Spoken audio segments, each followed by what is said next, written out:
Ako ste redovit student u Danskoj, u kojoj je studiranje besplatno, a radite 40 do 60 sati na mjesec, Danci će vam dati potporu od oko 5.000 kuna. Švicarci će studentima turizma dati stipendije i zajamčeni posao, a Britanci povoljne kredite za školarinu. Ponude su to Međunarodnog sajma školovanja u Dubrovniku.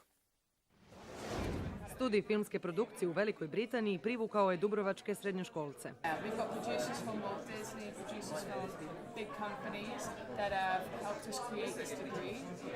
U gradu koji postaje otvoreni filmski studio, sve je više onih koji se vide u filmskoj industriji.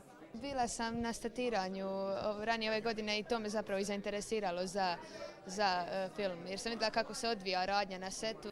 U Dubrovniku se na Međunarodnom sajmu školovanja u inozemstvu predstavilo 20-ak obrazovnih institucija iz Europe, SAD-a i Kanade. Najveći interes smo imali nekako za prirodne programe, dakle fizika, kemija, matematika, naravno kompjuterske znanosti.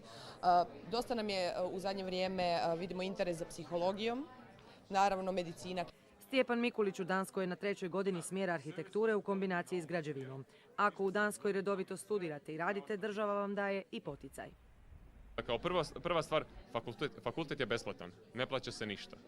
A kao druga stvar, vi kao student sa 10 do 12 sati rada tjedno, uz plaću imate poticaj u iznosu od kakvih otprilike 5.000 kuna mjesečno od danske vlade.